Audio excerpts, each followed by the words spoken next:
ये भागवत रूपी जो स्वरूप भगवान का वांग्मय स्वरूप है, इसकी वंदना करते हुए कहा गया कि निगम कल्पतरोर गलितम फलम,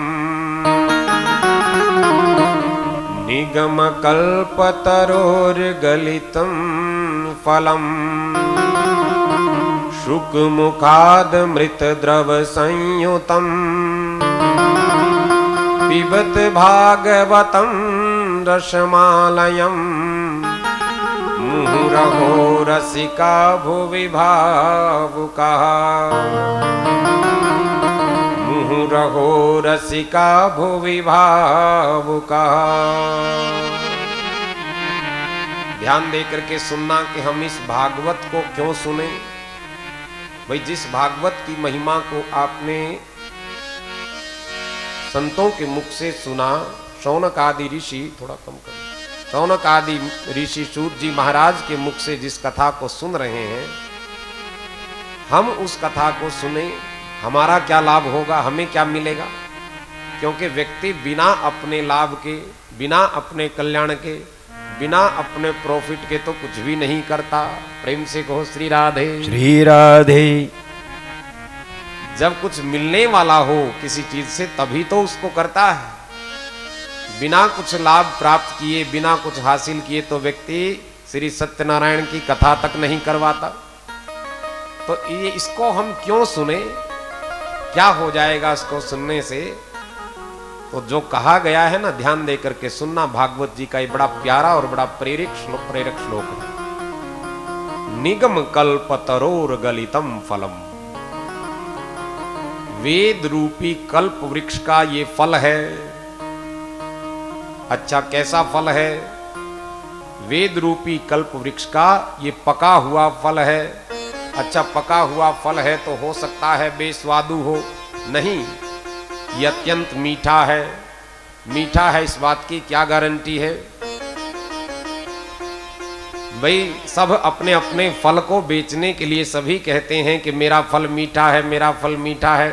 गारंटी क्या है इस बात की?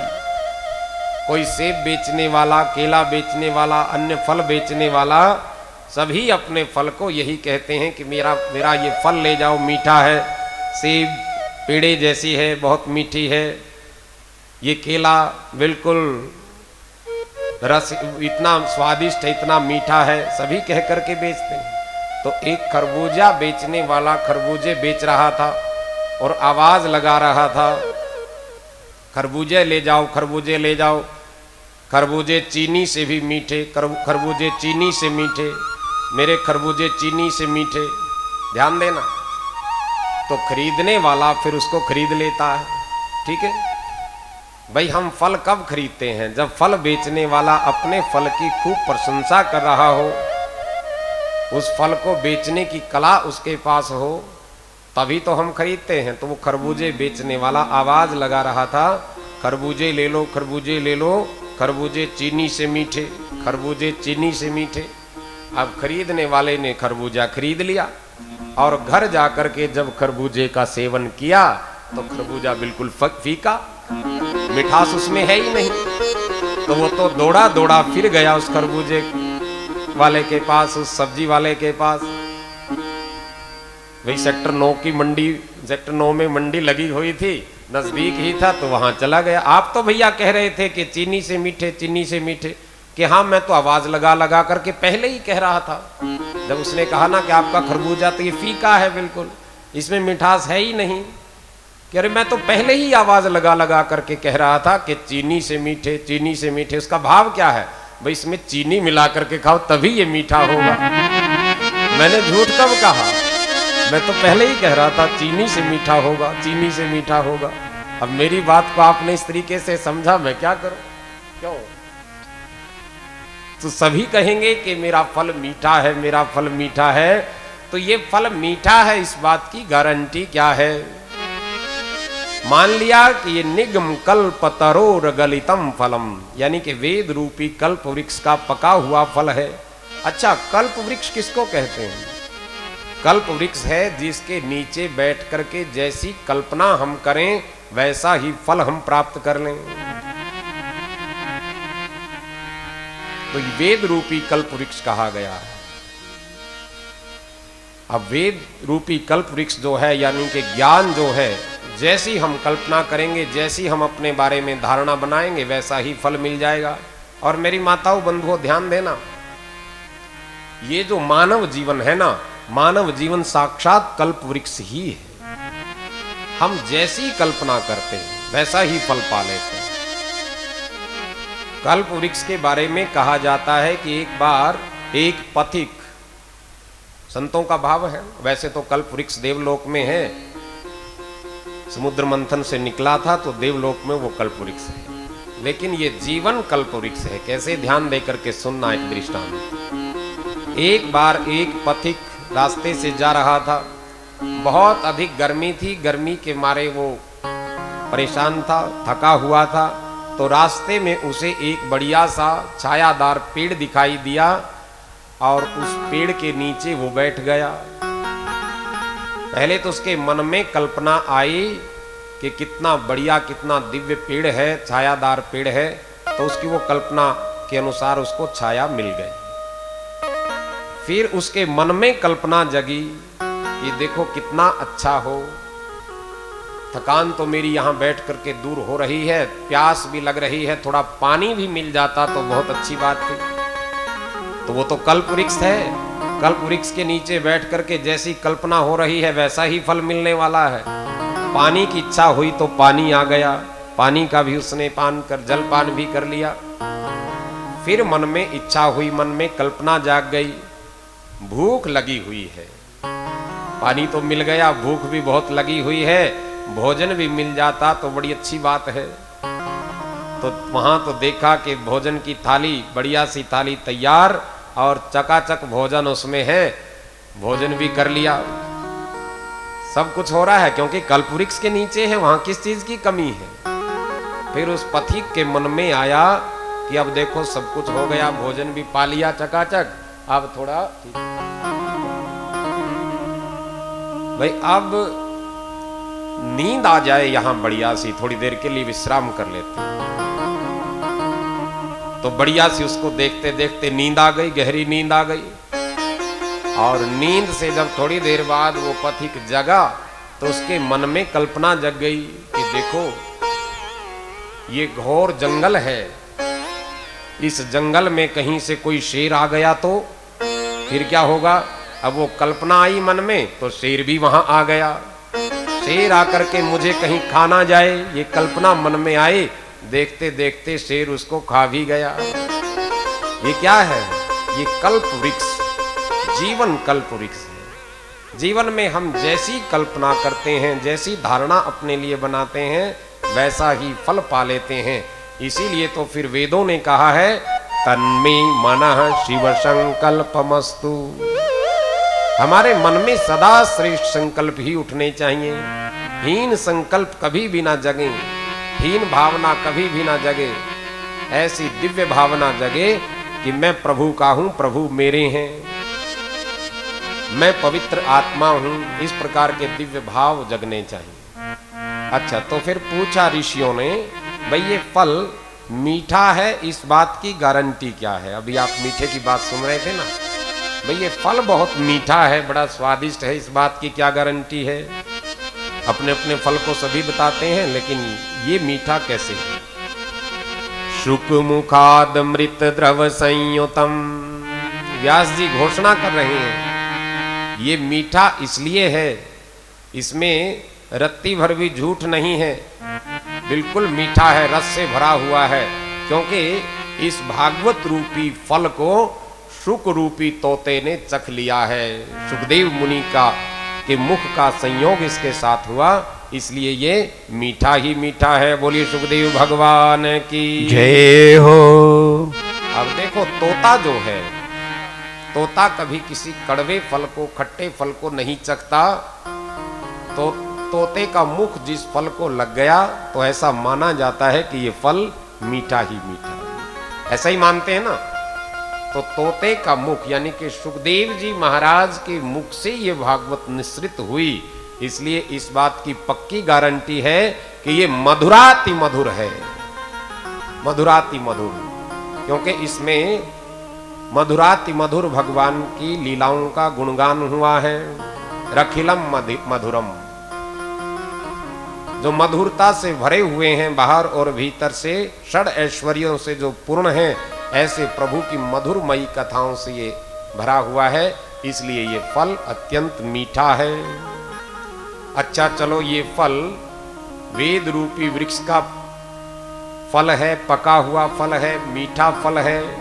सुख रूपी तोते का, सुखदेव महाराज के मुख से भी ये फल, उसके साथ भी इसका संयोग हो गया, तो फिर क्या किया जाए? फिर अंतिम पद में कहा गया है, पीबत भागवतम रसमालयम, इस भागवत रूपी फल को फिर पियो। अच्छा, फल तो खाने का होता है, क्या ये पीना है? हाँ, पीना है। और पीना भी कहाँ से है? कोई वस्तु, कोई पदार्थ, पेय पदार्थ जो होता है मुख से पिया जाता है, लेकिन कहा गया मुहु रहो रसिका भुवि भावुका। हे रसिक जनों, हे भगवान के भक्त जनों, हम सभी भगवान के प्रेमी जन हैं। जो भी कथा में बंधु बहन माता जो भी कथा को श्रवण करने के लिए बैठे हैं, वो सभी भगवान के प्रेमी जन हैं, रसिक जन हैं, भगवान की कथाओं के रसिक जन हैं। तो उनको व्यास जी महाराज कह रहे हैं, मुहु रहो रसिका भुवि भावुका, इस रसामृत का बार बार पान करो। जब तक जीवन है तब तक इसको पीते रहो। कहां से पीना है? बोले कर्ण रंध्र से पीना है। ये कान रूपी जो छेद है ना, इनसे इस रस को पी जाओ। अच्छा, कोई चीज मुख से पी जाती है, लेकिन ये कथा इन कर्ण रंध्रों से पीनी है। कानों से जब इस रसामृत का पान हम करेंगे, तो फिर क्या होगा? जिसकी कथा को हम सुन रहे हैं, वो फिर हमारे हृदय में आकर के विराजित हो जाएगा। बोली श्री वृंदावन बिहारी लाल की जय हो। तो मेरी माताओं बंधुओं, व्यास जी महाराज ने इस कथा को इस तरह से, इसके महत्व को बताया, दर्शाया, समझाया। तो बार बार भगवान की इस मंगलमयी कथा को हम सुने। और कब तक सुनते रहें? कोई सोचे कि हमने एक बार कथा को सुन लिया, 2 बार कथा को सुन लिया, 10 बार कथा को सुन लिया, या कोई सोचे कि हमने कथा का आयोजन भी करवा लिया। लेकिन जब तक जीवन है, जब तक सामर्थ्य शरीर में है, जब तक ये शरीर चल रहा है, भाई जब तक हम जल पान कर रहे हैं, श्वास ले रहे हैं, भोजन इत्यादि कर रहे हैं शरीर के निर्वाह के लिए, तो जब वो सारी चीजें जरूरी हैं, तो इसी प्रकार से इस भागवत रूपी रसामृत का पान भी करते रहो। बार बार इसको सुनते रहो। जब भी भगवान की कृपा हो, जहां भी कृपा हो, वहां इस भागवत रूपी रसामृत का पान किया जाए। बोलिए भागवत भगवान की जय हो। और कल भी आप लोगों ने श्रवण किया था कि नैमिषे निमिष क्षेत्रे ऋषयः शौनकादयः सत्रम स्वर्गाय लोकाये सहस्र सम्मासतः। सहस्त्र वर्ष यानी कि हजारों वर्ष तक चलने वाला ज्ञान का सत्र नैमिषारण्य पावन तीर्थ में चल रहा है। और शौनक आदि ऋषि सूत जी महाराज के मुख से इस कथामृत का पान कर रहे हैं। अब ऋषियों ने एक सुंदर सा प्रश्न किया है, जो हम सबके काम की बात है। महाराज, शास्त्र तो बहुत ज्यादा हैं, भगवान की लीला कथाएं तो बहुत ज्यादा हुई हैं, क्योंकि कहा गया है कि हरि अनंत, हरि कथा अनंता, अनंत है वो तो हमें कुछ ऐसा सार सा बता दो, क्योंकि कलयुग के व्यक्ति का जीवन छोटा ही होगा, लंबा चौड़ा समय उसके पास नहीं है, जिससे कलयुग के प्राणी का उद्धार हो। महाराज, ऐसा जानने की हमारी इच्छा है। और 6 प्रश्न यहाँ किए, ध्यान देना, 6 प्रश्न शौनक आदि ऋषियों ने किए हैं। 6 कौन कौन से? किम श्रेयः शास्त्र सारः कह स्ववतार प्रयोजनम किं कर्म केवतारश्च धर्मः कं शरणं गतः, धर्मः कं शरणं गतः। ये 6 प्रश्न भागवत के हैं और इन 6 के 6 प्रश्नों में ही सारी भागवत समाई, इनके उत्तर के रूप में समाई हुई है। और 6 के 6 प्रश्न ऐसे हैं जो हम सबके लिए बड़े ही कल्याणकारी हैं। प्रेम से कहो श्री राधे। श्री राधे। क्या पूछा है शौनक आदि ऋषियों ने कि महाराज हमें ये बता दो, कलयुग के कलुषित प्राणियों का कल्याण कैसे होगा। ध्यान देना, पहला प्रश्न क्या है, किम श्रेयः, यानी कि कलयुग जो ये घोर कली काल है, इस कलयुग में व्यक्ति का कल्याण कैसे होगा। कलयुग के कलुषित प्राणी कहा गया है क्योंकि खान पान इत्यादि शुद्ध न होने के कारण, आचरण इत्यादि शुद्ध न होने के कारण कलयुग का प्राणी कलुषित हो जाता है। लेकिन इस कलुषित प्राणी का उद्धार कैसे होगा, पहला प्रश्न। ध्यान देकर के सुना, लिखने वाले लिख लें, सुनने वाले ध्यान से सुन लें। ये 6 प्रश्न भागवत में किए गए। पहला, कलयुग के कलुषित प्राणियों का कल्याण कैसा है। दूसरा कि धर्म शास्त्र तो बहुत हैं, यानी कि इतने सारे ग्रंथ हैं, आयु छोटी है, कहाँ ग्रंथ पढ़ने का अवसर मिलता है। ग्रंथ पढ़ना तो दूर, ऐसे ऐसे दिव्य ग्रंथ भरे, ऐसे ऐसे दिव्य ग्रंथ हैं कि उन ग्रंथों का नाम तक नहीं महाराज सुना जाता। बहुत दिव्य ग्रंथ हैं, तो धर्म शास्त्र तो बहुत है, उनको पढ़ने की और समझने की बुद्धि भी नहीं है। तो महाराज ये बता दो कि इन सभी धर्म ग्रंथों का, सभी शास्त्रों का सार क्या है। प्रेम से कहो श्री राधे। श्री राधे। भाई जितने भी ये धर्म ग्रंथ हैं, जितने भी शास्त्र हैं, इन शास्त्रों का सार क्या है। शास्त्र सारह कह, शास्त्र का सार क्या है, ये दूसरा प्रश्न है। तीसरा प्रश्न किया कि भगवान तो सर्वसमर्थ है, भगवान सर्वसमर्थ है, सारी ये जो भी चराचर जगत है सारा परमात्मा का ही बनाया हुआ है, उनकी सामर्थ्य का क्या कहना। तो सर्वसमर्थ प्रभु को अवतार लेने की आवश्यकता क्यों पड़ गई। भाई कभी वो राम रूप में अवतार लेते हैं रावण इत्यादि दुष्टों का संहार करने के लिए, कभी कंस इत्यादि दुराचारियों का वध करने के लिए कृष्ण रूप में अवतरित होते हैं। तो ऐसे सर्वसमर्थ भगवान को अवतार लेने की आवश्यकता क्या है। वहीं बैठे बैठे तीर चला देते बैकुंठ से, वहीं से रावण का गोविंदाय नमो नमः हो जाता।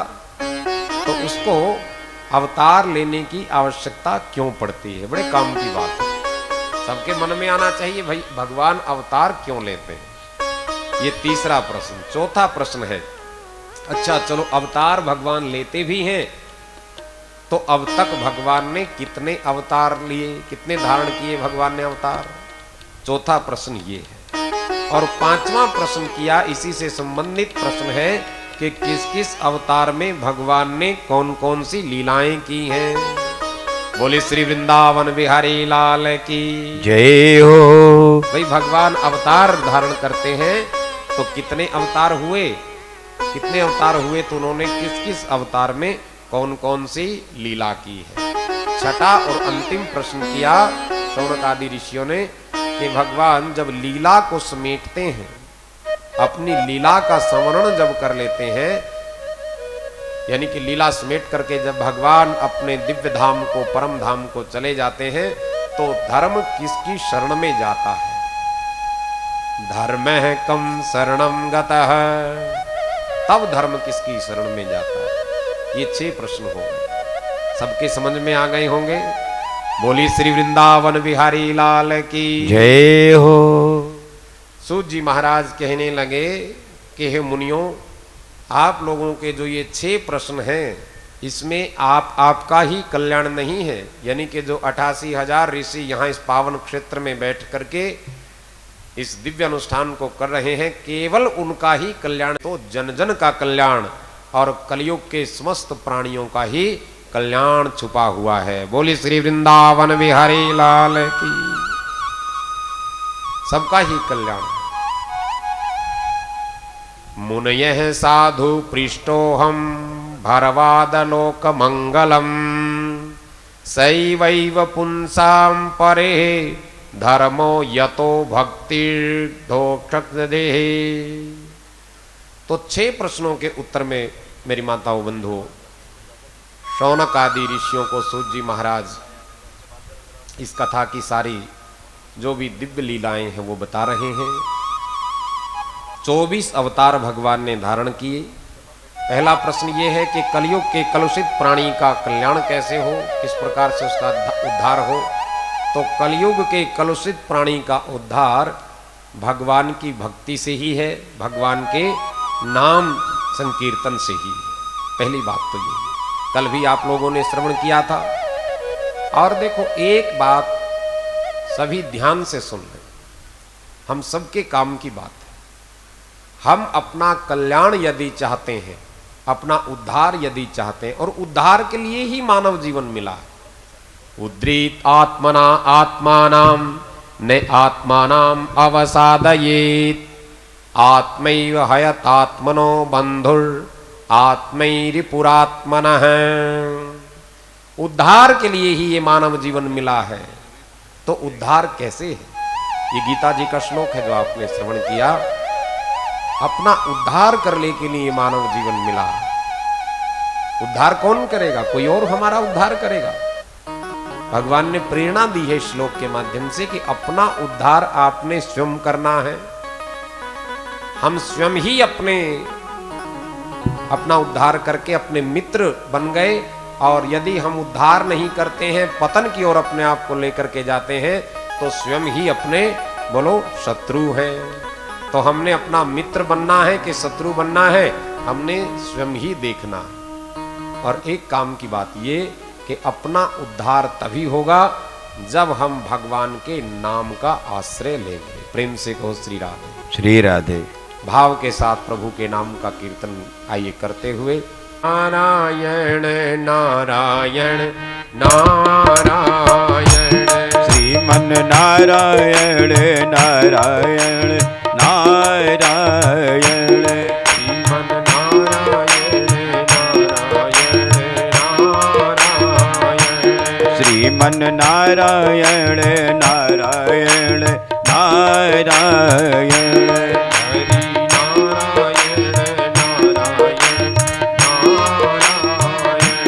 हरि नारायण नारायण नारायण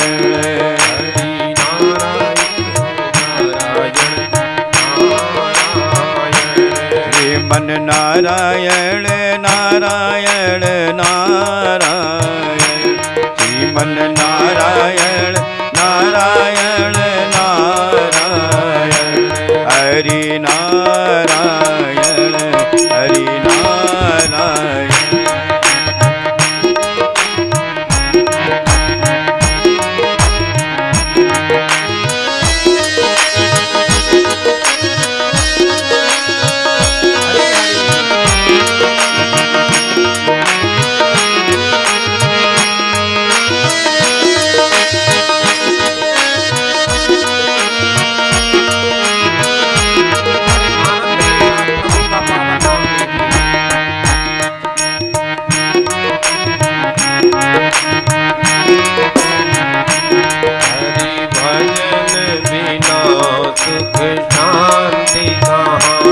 हरि भजन बिना सुख शांति कहाँ। हरि भजन बिना सुख शांति कहाँ। हरि भजन बिना सुख शांति कहाँ। हरि भजन बिना सुख शांति कहाँ। हरि भजन बिना सुख शांति कहाँ। श्रीमन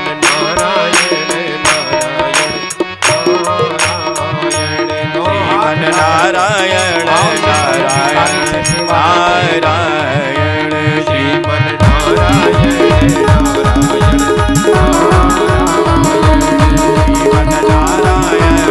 नारायण श्रीमन नारायण नारायण नारायण नारायण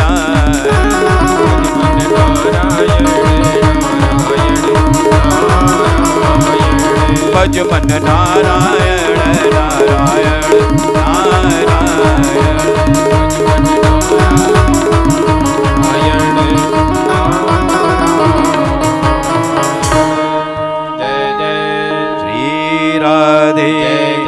श्री राधे श्री राधे।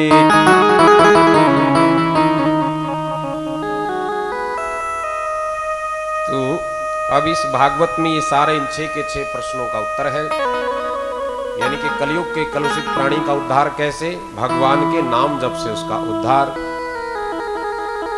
अवतार कितने हुए, 24 अवतार हुए अब तक।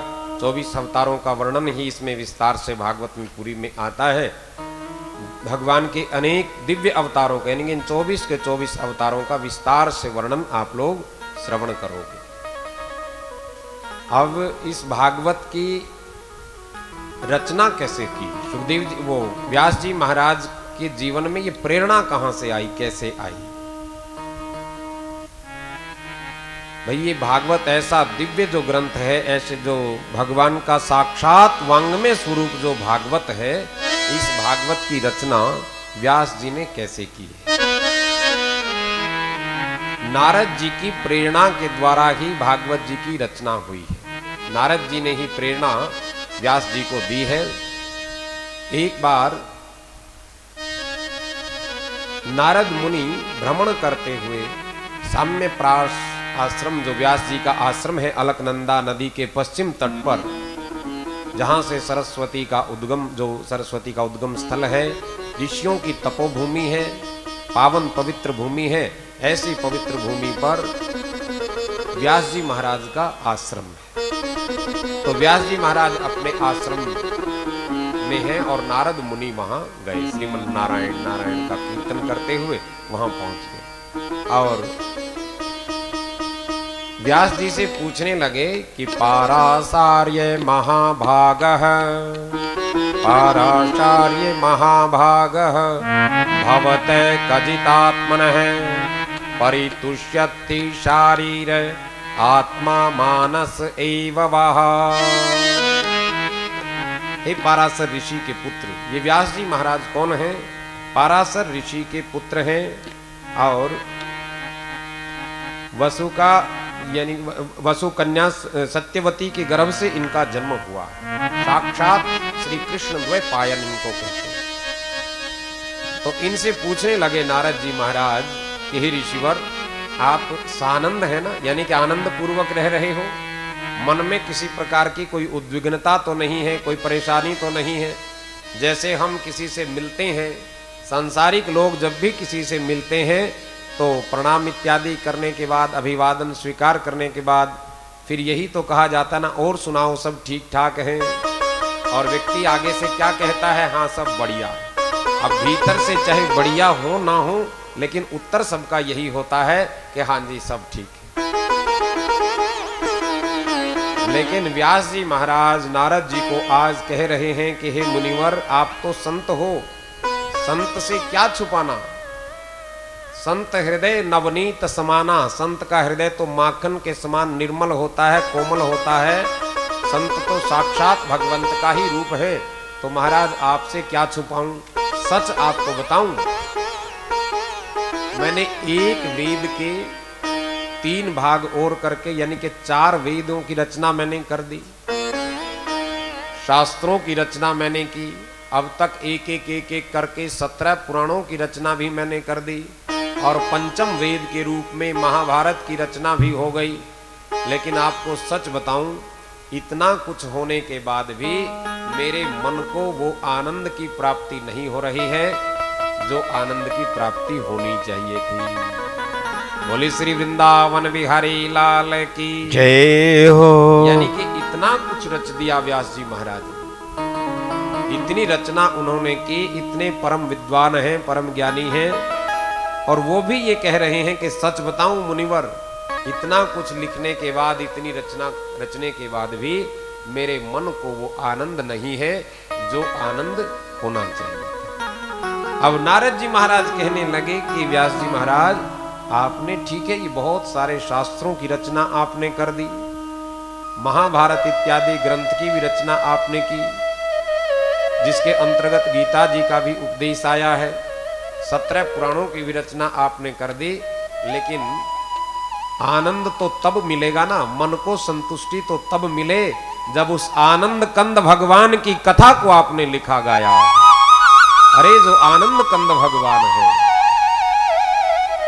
जो आनंद को देने वाले हैं, साक्षात आनंद स्वरूप है और अपने भक्तों को जो आनंद देने वाले हैं, उनकी कथा को आपने विस्तार से नहीं गाया।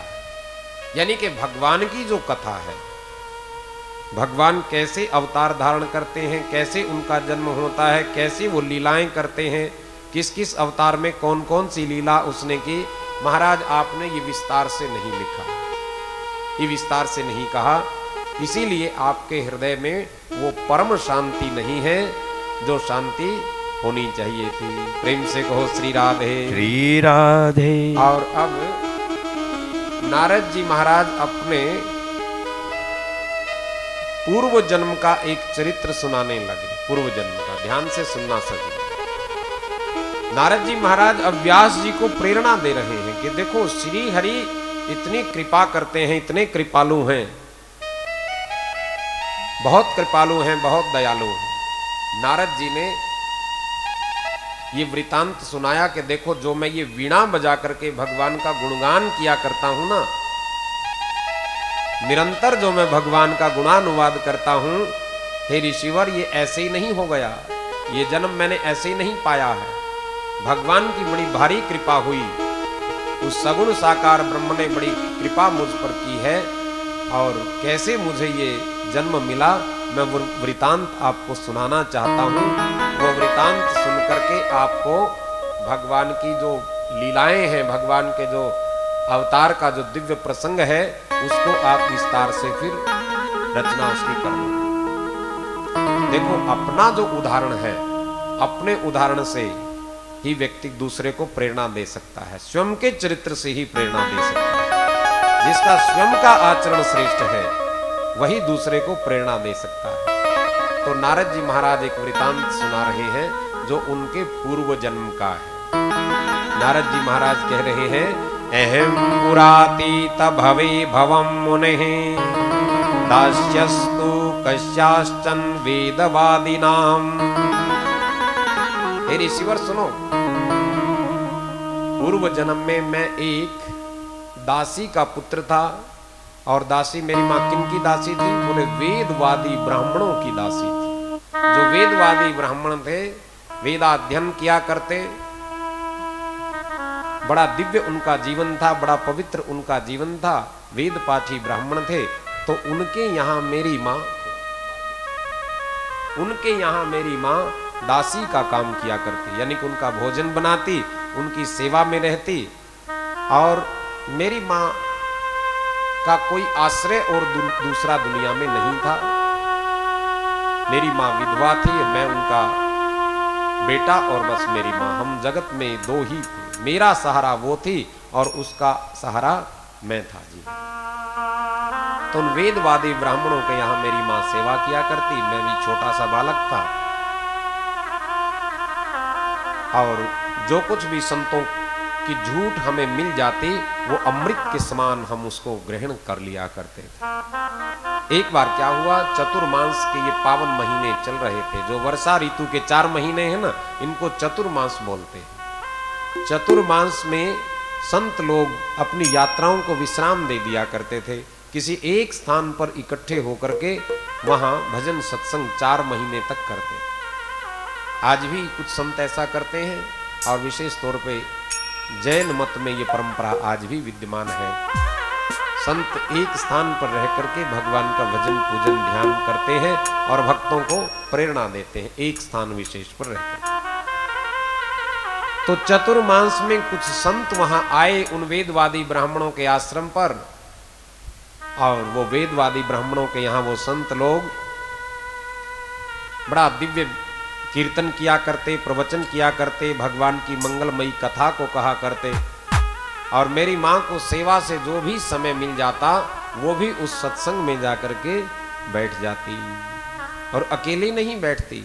मैं छोटा सा बालक था, मुझको भी साथ लेकर के मेरी माँ उस सत्संग में बैठ जाया करती। देखो, संगत की रंगत जीवन में जरूर चढ़ती है, ध्यान देना।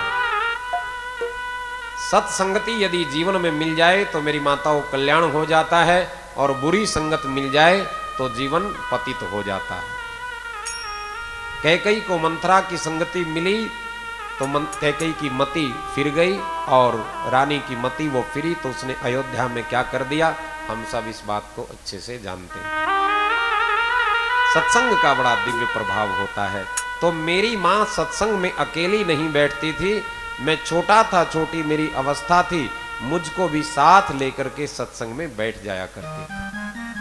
ध्यान देना, इस बात से प्रेरणा ये लेना कि आप घर में जब भी कोई आरती करने लगो, भगवान की कथा करने लगो, सुनने लगो, सामूहिक आरती, सामूहिक जप का, सामूहिक प्रार्थना का क्रम अपने घरों में जरूर होना चाहिए। प्रेम से कहो श्री राधे। श्री राधे। भाई बड़े बुजुर्ग तो भगवान की आरती कर रहे हैं, वंदन पूजन कर रहे हैं, और जो छोटे बच्चे हैं, युवक युवतियां हैं, बहू बेटे हैं, वो अपने मोबाइलों में ही लगे रहें, तो इससे क्या कल्याण होने वाला है।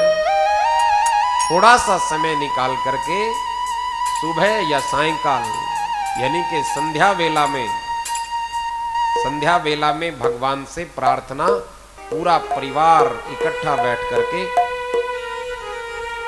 सारा परिवार इकट्ठा बैठ करके, परिवार में जो भी छोटे हैं, बड़े हैं, बुजुर्ग हैं, सभी बैठ करके भगवान की प्रार्थना को करें। अगर ऐसा हो जाए, किसी वैष्णव के घर में यदि ऐसा हो जाए या हो रहा है, तो समझना कि उस पर भगवान की कृपा है, उस परिवार पर, ऐसे कुल पर, ऐसे परिवार पर भगवान की ही कृपा है। नहीं तो सब अपनी अपनी मस्ती में जो मन में आए वो करते रहते हैं, वो बात अलग। तो मेरी माँ उस सत्संग में, संतों के सत्संग में मुझको पास बिठाया, अपने पास बिठाया। अब मैं ठहरा अबोध बालक, मेरी मति में कुछ भी आता नहीं था, समझ में कुछ भी आता नहीं था।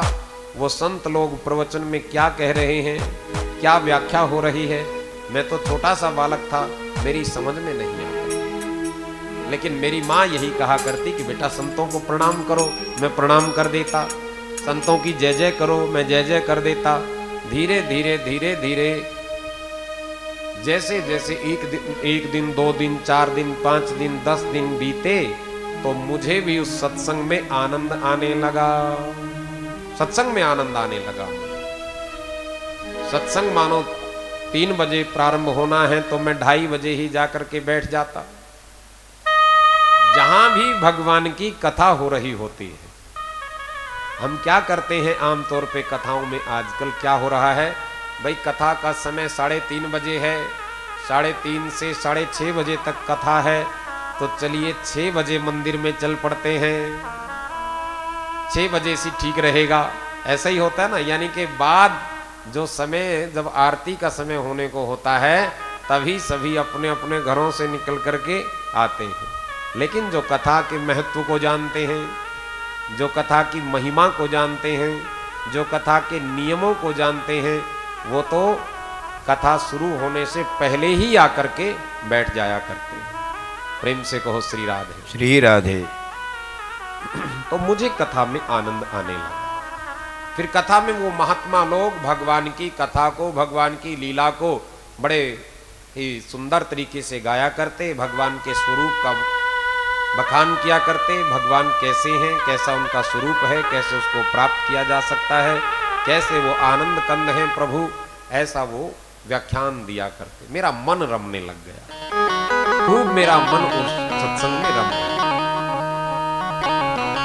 4 महीने की अवधि कोई कम नहीं थी। 4 महीने जैसे ही पूर्ण हुए तो मैं पूरी तरह से भक्ति के रंग में रंग गया। अब संत सदा के लिए तो आए नहीं थे, संतों ने आखिर जाना था, उनका चतुर्मास पूर्ण हुआ, संत वहां से विदा लेने लगे, संत वहां से चले गए। जैसे ही संत वहां से गए तो मेरे मन में उनके प्रति अनुराग बढ़ता ही बढ़ता चला गया। बार बार संतों की याद आती, मैं उनके दर्शन के लिए लालायित रहता कब वो संत मिलेंगे, कब उनका दर्शन होगा, कब दोबारा मिलेंगे, कब दोबारा मिलेंगे। बस ये भाव मेरे मन में बना रहता। और कभी कभी मैं उस मार्ग की ओर दौड़ा करता जिस मार्ग की ओर वो संत गए थे। मेरी माँ मुझे पकड़ करके फिर ले आया करती। तो एक दिन क्या हुआ, रात्रि का समय था, गौ दोहन के लिए यानी कि गाय का दूध निकालने के लिए मेरी माँ गौशाला में गई हुई थी। और क्या हुआ मेरी माँ के पांव के नीचे एक सर्प आ गया, सांप आ गया। उस सर्प ने मेरी मां को डस लिया, मेरी मां की मृत्यु हो गई। अब देखो मां की मृत्यु हुई तो दुख होना मुझे स्वाभाविक था। मैं बहुत दुखी हुआ और माता जी का दाह संस्कार इत्यादि उन सब वेदवादी ब्राह्मणों ने मिलकर के किया। अब मेरा इस संसार उस संसार में और कोई दूसरा आश्रय था नहीं, मां ही सहारा थी, मां ही चली गई। तो अब मुझे फिर उन संतों की याद आने लगी। प्रेम से कहो श्री राधे। श्री राधे। और अब मैं वहां नहीं ठहरा, फिर उस आश्रम से मैं निकल पड़ा। कहां निकला, जहां वो जिस मार्ग की ओर संत गए थे। वो कहां गए हैं, किधर गए हैं, कहां उनका ठिकाना है, मुझे कोई मालूम नहीं। लेकिन बस मैं उन संतों के दर्श के लिए निकल पड़ा और जा रहा था मार्ग में। रास्ते में एक सुंदर सरोवर आया। सरोवर में मैंने स्नान किया। स्नान करने के बाद फिर सरोवर के ही किनारे एक पीपल का पेड़ था। पीपल के पेड़ के नीचे मैं बैठ गया और उन संतों ने भगवान के ध्यान की विधि जो जो बताई थी। देखो, भगवान से मिलने की विधि संत लोग बता दिया करते हैं। श्रवण सुजसि सुनि आयुं, भव भंजन भव वीर, त्राहि त्राहि आरती हरण, शरण सुखद रघुवीर, शरण सुखद रघुवीर। श्रवण सुजसि सुनि आयुं,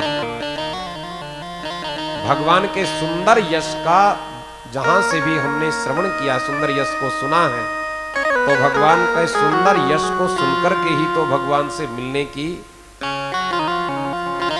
लालसा हृदय में जाग जाती है। विभीषण जी ने यही तो कहा था राम जी के पास जाकर के, नाथ अब आपकी शरण में मैं आया हूं, ठुकरा मत देना। बड़ा ही दिव्य यश आपका सुना है, श्रवण सुजसि सुनि आयुं।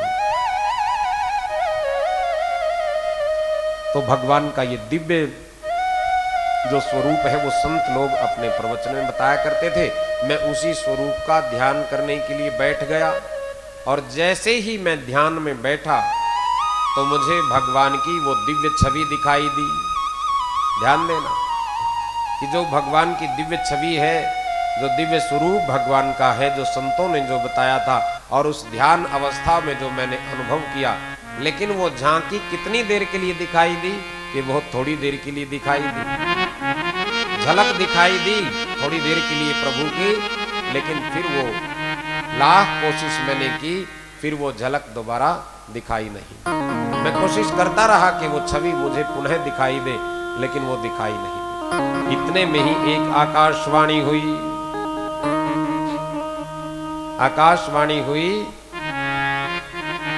भगवान की उस दिव्य वाणी को मैंने सुना।